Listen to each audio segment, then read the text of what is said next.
interview is part of the Oral History Project at FIT. 50th anniversary. It's being done December 15th, 1994, in the Accessories Department office. With the chairperson of the department, Ellen Goldstein, I'm going to turn over to him. So if you would just tell us your title officially and your name. Okay, my name is Ellen Goldstein. I am the chairperson of the Accessories Design and Millinery Department. Could you tell me a little about when you started here, the number of years you've been here? I personally have been here for just about 20 years. I started as a part-time faculty member of the Fashion Design Department, teaching the then elective courses in accessories. And in 1981, the college received money from the federal government to start the accessories department. And I became the acting chairperson at that point and brought with me Henry Goldsmith, also from Fashion Design, who was teaching accessory electives, and Ann Albrizio and Janine Gallimore, both part-time faculty members teaching the millinery electives. Could you explain how the federal government, did we write a grant? No, I wrote a grant. In 1980, I was the Associate Executive Director of the Fashion Accessories Association. And at that point, there became a tremendous need in the industry for qualified pattern makers, designers, and technical support staff for handbags, shoes, and belts. At the time, the Office of Economic Development of the federal government was awarding grants to industries that were impacted by imports. And we wrote a grant for $250,000 to establish two programs. One was an upgrading skills program in the evening for people from the industry who wanted to learn other aspects, such as pattern making and sample making. And the other portion of the money was used to establish the full-time day program. And money has been matched from there on by FIT? Yes. Was it required matching money at that time? It was 75-25. 75 from the federal government, 25 from industry. Has the industry continued to support that? Absolutely. Two of the classrooms that we currently utilize, C511, was donated to the industry by Jacqueline Incorporated, which is a handbag firm, and the footwear lab, which is C313, was donated by the members of FANY, and that's the Fashion Footwear Association of New York. And have they continued to play a role in other aspects of besides donating? Absolutely. Our advisory board is comprised of active members of not only handbag and footwear industries, but also belt industries and the luggage industry. Every semester we have a contest for guest speakers or recruitment by members of the industry. And they do always play an active role. We have a wonderful alumni support staff who come in and talk to the students, who work with them on their portfolios, and who actively request them as part of our internship program. And what are some of the places that the alumni work? Every major handbag, footwear, and belt company across the United States, some of them in Europe, some of them in South America, and also a couple of universities in Asia and also in South America. People like Coach, Donna Karan, Kenneth Cole, Judith Lieber, Omega Fashions, which is Calvin Klein, companies like Nina Footwear, Fortune Footwear, American Eagle, Converse, places like that. Could you talk a little about your background in the field? I started out pre-med in college. And when I took my first anatomy and physiology course, I passed out dead on the floor and decided that that was not for me. The long way around was more my approach. I've been very involved in crafts, in tapestries, weaving, embroidery, and I exhibited at the Rhinebeck show many, many years ago, probably at the turn of the century. And at the time, a handbag manufacturer saw my work and asked if I would make bags out of the tapestries that I had woven. And my comment to him was, yes, I would love to if you teach me how to construct a handbag. And that's the history. I've worked as a senior designer for several handbag companies. All of them, unfortunately, are no longer in existence. But after I worked with them, I went to work for the National Handbag Association as their associate executive director.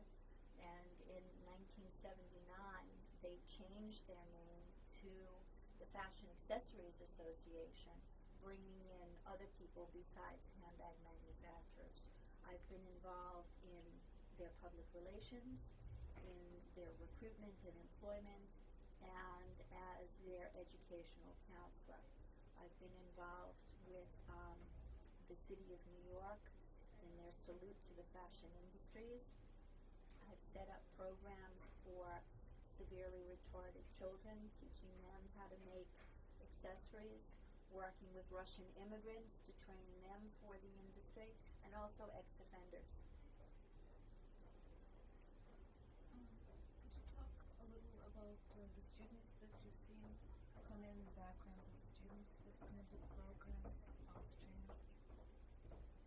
The pilot group that we had as part of the grant were recruited from the fashion design area. There were 25 students and they were on full scholarship. At this point in time, 14 years later, they are all gainfully employed as senior designers in the accessories field, with the exception of one student who is in children's wear. But everybody else is employed in the accessories field. What I have seen is a greater interest in people who are coming back for a second career, people who are looking to change jobs and are looking for more hands-on technical expertise. I'm also seeing more high school students whose main objective is not to be the next Calvin Klein or the next Donna Karan, but to be a shoe designer or to be a handbag designer. We're seeing more students who really have the drive and the desire to want to come into accessories, as opposed to going into another field, finding that it's not right for them, and seeking an alternative in accessories. We're also finding a lot more foreign students, specifically of Russian and Asian background, that are finding their way into our program. When you say foreign students, these are students who are immigrants to the United States, or they're international students? Some of them are international students. From other countries Right. expecting to return. Right, but a lot of the Russian students are immigrants who are living here in the United States and want a career in specifically footwear. Do you know why they happen to be No, I'm not sure. When I've asked a couple of them, they've said that they want, they want to start their own businesses. Whether they want to start them here or someplace else, I don't know.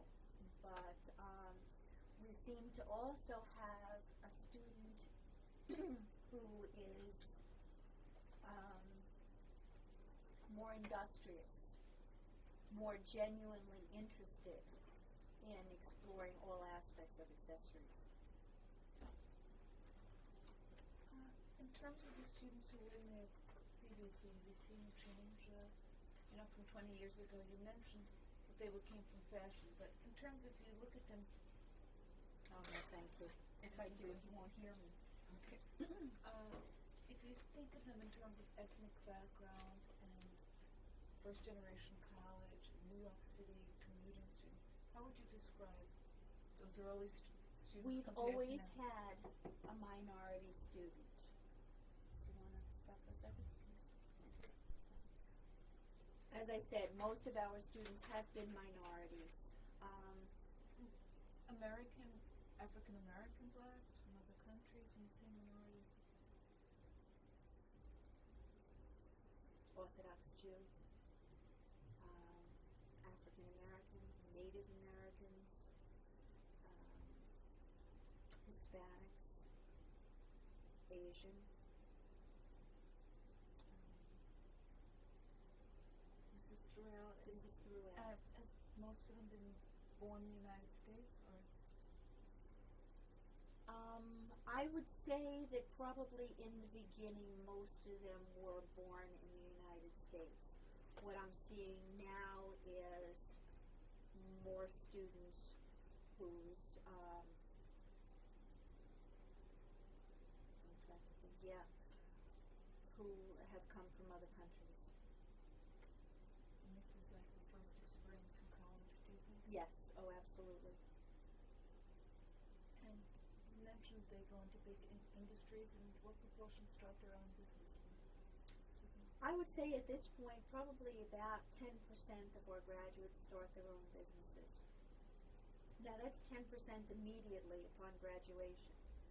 A lot of them will take our advice and will work for a period of time before they start their own businesses. But what we've also found is instances where parents are encouraging the students to come and to get the technical expertise, and then with financial backing from the parents will start their own businesses or will go into the family business. As of right now, we have one young man who parents own a footwear company out on Long Island, as a matter of fact. And he is here strictly because they want him to learn the technical aspects of shoe construction. Do you think that the other students also, their families might have a background in aspects of the?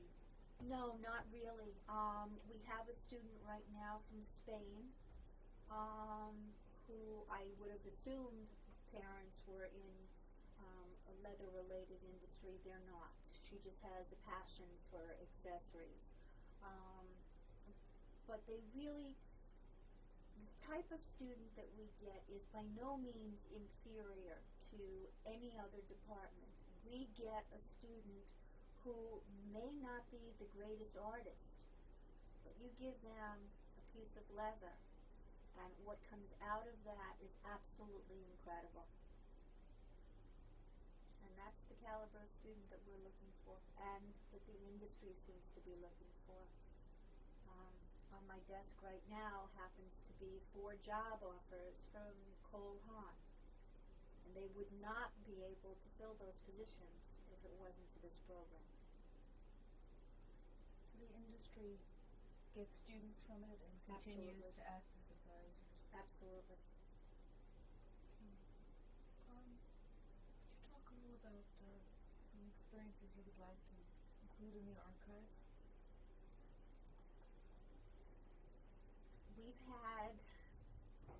We've had some very tough students who are very demanding, who feel that in the course of 2 years they're not going to be able to get the experience or the technical expertise that they want, and they tend to challenge us as faculty.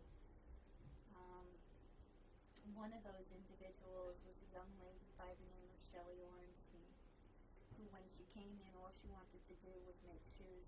She hated everything else.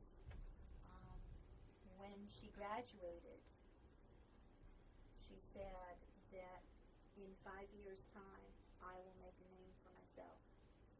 And it's because of what I can do, not what the industry can do for me or what I've gained from FIT.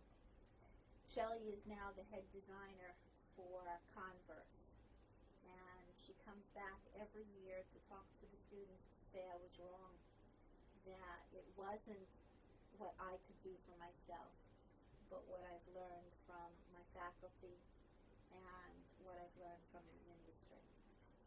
So I think that's basically what we have here. We also have a small department. We have a total of 50 students, 25 in the one-year program and 25 in the two-year program. But we have a family, and that's something that we pride ourselves on. Every single one of the students here works relatively in harmony with their fellow classmates. And they are their friends here, but more importantly, they're the friends that they're going to keep when they go out into the industry. And they're able to form their own network. And they use us. And that's important too. Talk a little about the one-year program. The one-year program was started 3 years ago. It was basically designed as an accelerator program for those students coming out of other departments who felt that they just were not ready to go out into the industry or who wanted more expertise. And in the course of 30 weeks, we teach them shoe construction, handbag construction, belt construction, and throw in the appropriate art courses and industry backgrounds. And when they come out of here, they have enough knowledge to be able to get a job as either an accessories designer, stylist, or merchandiser, or to be able to work for a fashion design mogul where their accessories knowledge can only enhance them. For example, a Donna Karan, where it's primarily fashion design, but when she started her accessories division, she had one of our students who already had the expertise help with the plan. The two-year students are getting an associate's degree. Yes. What portion go on to the upper for BA or BFA? I would say about 25% of them. The remaining 75 go out into the industry. Is there talk about developing a bachelor's program? Yes, there is. We do have the foundation for a bachelor's program.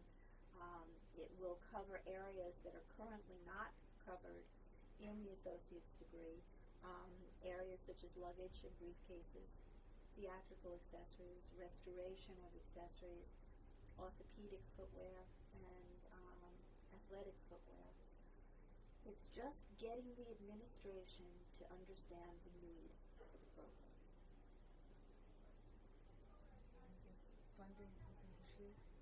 No, not at all. Funding is not an issue. Why is that? We have luggage companies and athletic footwear companies that are willing to back us. You don't want me to say this on tape. Run. All right. So, is there anything else you'd like to add to the tape about special experiences here? What I do want to say is that the accessories program is the only one of its kind in the United States. We are the only college that offers a degree program. We are also the only department that offers a certificate in millinery, and that's through continuing ed. Most of our two-year students do opt to take the certificate so that when they do graduate, they have not only the expertise in accessories, but they also have the expertise in millinery as well. And many of our students do land employment in hat companies such as David or Koken or Patricia Underwood. It is a very vital program and something that I'm very proud of and that FIT should be very proud of. The graduates are very much of a mainstay in the industry. This program has helped revitalize an industry that was dying, and that I just hope that 50 years from now, the college will be in a position to pay as many accolades to this department as our graduates pay to FIT. Could you talk a little about the millinery continuing ed program? We offer 5 courses. The students are required to take 4 of those 5 courses, then an exam, competency exam, and if they pass all of that, they receive a certificate. Each course focuses on a different aspect of millinery, from flat pattern making to bridal and feather work. The 3rd course is blocking, where they learn how to block straws and felts and learn how to do spoddery, which is their own block. And the 4th course is in leather and fur. A lot of our students have an aversion to fur, so 3 years ago we decided to offer a 5th course, which is a design studio course, and that can be taken in place of the leather and fur course. Since the millinery certificate began 14 years ago, we have increased the millinery industry by 50 companies. Could you explain that? The millinery industry is dead. And our students who chose to take the millinery courses and the certificate started their own businesses. And over the last 14 years have built up an industry 50-fold. Well, most of these students have been taking, these students are foreign students, No. American? These are American students. These are students who maybe are taking fashion design and need an elective course and take one millinery course and are hooked. There are students who are possibly housewives or of African American or Orthodox Jewish descent who want to buy hats but can't find hats that are appropriate. So they take a course so they can learn how to make hats, and the rest is history.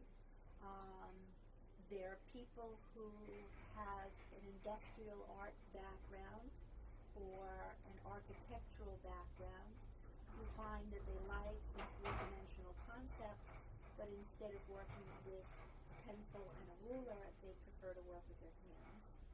So they also take the millinery courses and end up in their own businesses.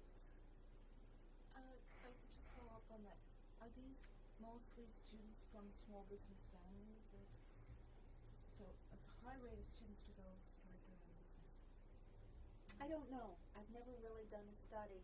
I know David Cohn came from a fairly affluent Long Island family, and yet he started his own business, David Inc. Patricia Underwood is an affluent person. Lola, also affluent. I don't know what their backgrounds are as far as their family. Some of them, yes. Carlos Lewis, for example, I believe his his family were factory workers, and he started his own business. But Ann Albrizio, who is one of our millinery instructors, was born in a hat business, and yet she and her sister started their own business. Is there anything else you'd like to add to the archives about the program? I don't think so. I think we've covered everything. Okay.